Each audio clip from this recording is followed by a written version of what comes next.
Hey friend, welcome back to the Holy and Hungry segment of the Vision Driven Health podcast. This midweek episode is a short health devotional for you where you can bring your hunger to the table and be filled with what God has for your health. Today's topic can get pretty heated for some folks.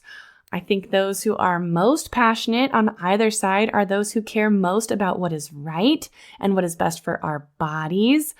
I would definitely put myself in the category of someone who cares deeply about what is honoring and pleasing to God, and I am obviously very interested in what is most healthy for our bodies.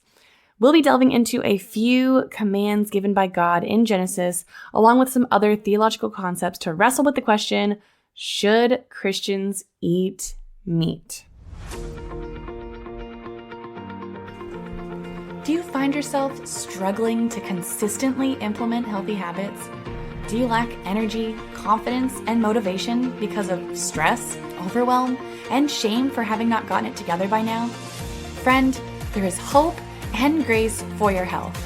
Hey, I'm Robin Ryan McDonald, host of the Vision Driven Health podcast. I'm a follower of Jesus, a wife, a mama of two, and a seminarian turned health coach. And I'm so excited that you're here. I found myself in my early 20s captive to cravings and convenience. 20 pounds heavier, super tired, with a face full of acne. I could not figure out how to maintain healthy habits until I discovered the power of aligning my choices with God's vision. 10 years and 2 kids later, by the grace of God, I'm still prioritizing my health and feeling amazing. If you are over quick fixes and are ready to feel good in your own skin, then grab a giant water bottle and let's dive on in.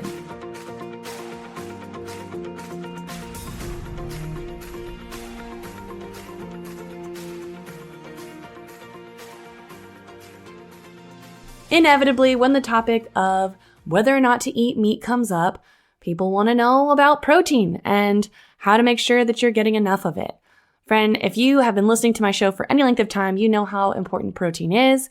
If you want support in making sure that you're getting enough protein or having simple ways to include more protein in your diet, I highly recommend taking advantage of my 20 and 20 recipe guide. 20 recipes that can be made in 20 minutes or less, and each meal of those recipes contains at least 30 grams of protein. And you can get that along with my 100-gram protein guide, where I show you 3 different breakdowns of what to eat in a day to hit 100 grams of protein in a simple, healthy way. I do always start my clients with trying to hit at least 100 grams of protein, and this gives you a little insight on how you can do that for yourself. You can grab both of these resources totally free at visiondrivenhealth.com/resources.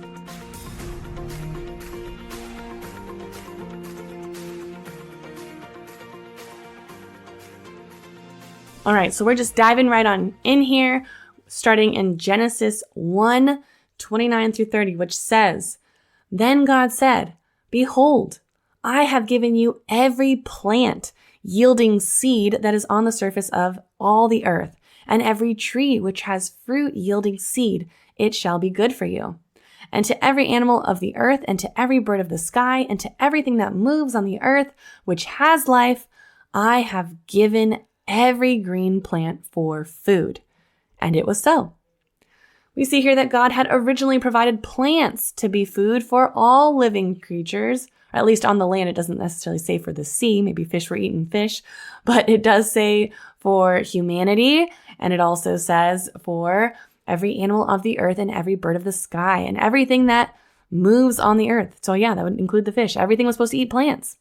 And there was the implication that, even the animals we know that eat meat these days, lions, tigers, bears, oh my, although bears are omnivores, fun fact, if you didn't know already, they eat plants and meat. But based on this, they didn't eat meat. And, there was a lot about the Garden of Eden that God had originally created a certain kind of world that got really I don't know if messed up is the right. Yeah, messed up. It got really messed up when Adam and Eve chose to eat that fruit and disobey God. That wasn't what God desired for humanity. But he also gave them free will. He gave them the choice. They could choose to trust him and live in the paradise that he created, or they could choose to listen to the serpent that, deceived them.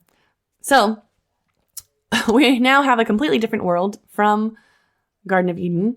And at the end of chapter 3 in Genesis, where we read the dialogue with the serpent and Adam and Eve, and they make that decision, God ends up clothing Adam and Eve with, it says, skins. So that, like would have been the skins of animals. And it is possible that this would have been the first ever death in the world, a sacrifice, a death that was required to cover sin.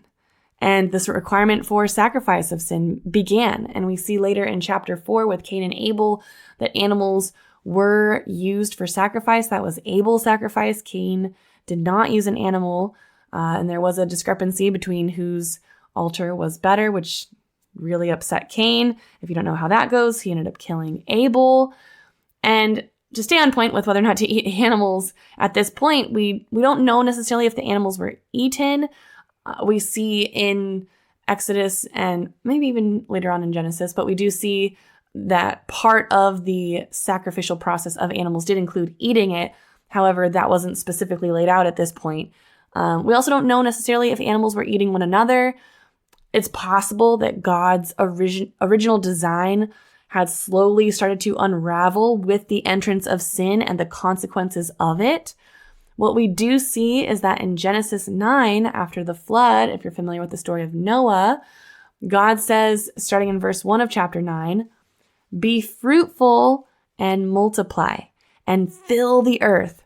The fear of you and the terror of you will be on every animal of the earth, and on every bird of the sky, on everything that crawls on the ground, and on all of the fish of the sea. They are handed over to you. Every moving thing that is alive shall be food for you. I have given everything to you as I gave the green plant." So, end quote, God himself declared that everything, plants and animals, were provided as food after this massive global reset. I mean, literally the entire world was flooded. And all that remained was Noah and his sons and their wives and all the 2x2 animals that were aboard that giant boat. And in the massive reset, God does reaffirm again. He tells them to be fruitful and to multiply. And he again tells them what their food will be, but he changes it from what was in Genesis 1. And he says that the animals will also be your food. We also see later in Leviticus 11 that God provided specific guidelines through the laws about food, which animals are clean, which are unclean, gets into the specifics of what they should or shouldn't eat. And we also know that it is very likely that Jesus himself ate meat. There isn't quite a specific verse where it says Jesus ate the fish or ate the lamb, but it does say that he participated in Passover, which was eating lamb. It's likely that he would have eaten fish given his time in Galilee, and he likely would have eaten fish. I mean, I would probably want to eat the fish that I multiplied, but it doesn't say specifically. But chances are Jesus did in fact eat fish and lamb, if nothing else, in the meat categories.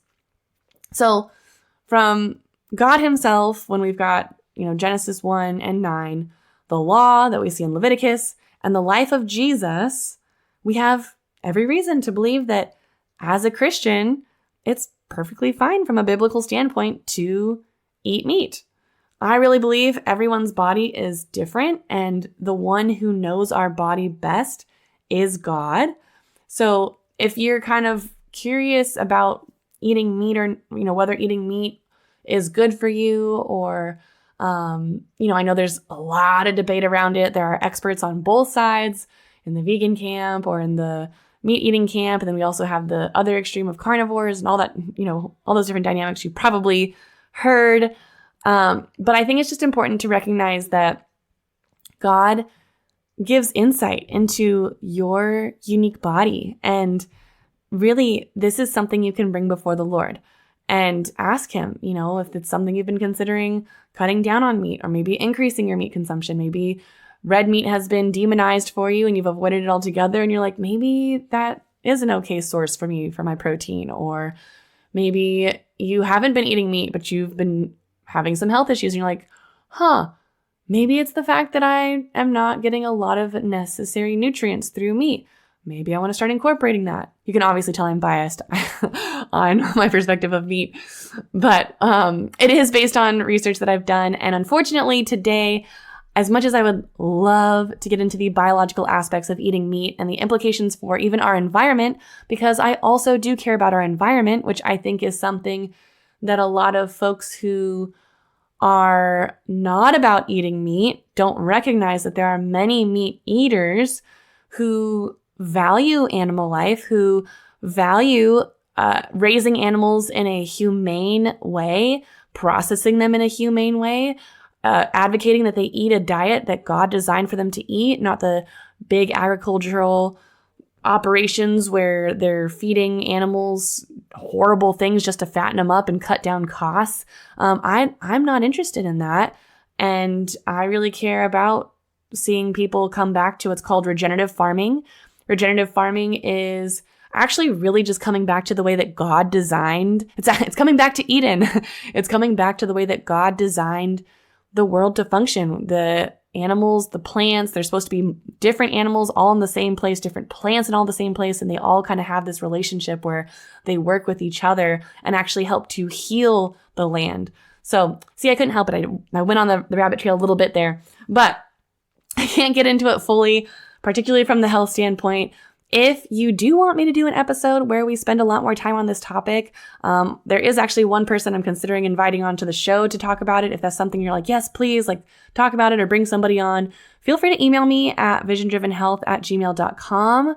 Otherwise, friend, I encourage you to pursue the Lord, and anything that we're trying to seek answers on, pursue God. He has clarity, and I encourage you to pursue God as the giver of answers, as the source of answers, over the answers themselves.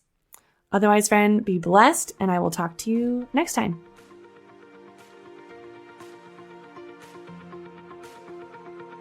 Thank you so much for listening to the Vision Driven Health podcast today. I hope this episode inspired you, supported you, and blessed you in some way. If it did, it would mean the world if you would leave a 5-star written review on Apple Podcasts and share this episode on your social media.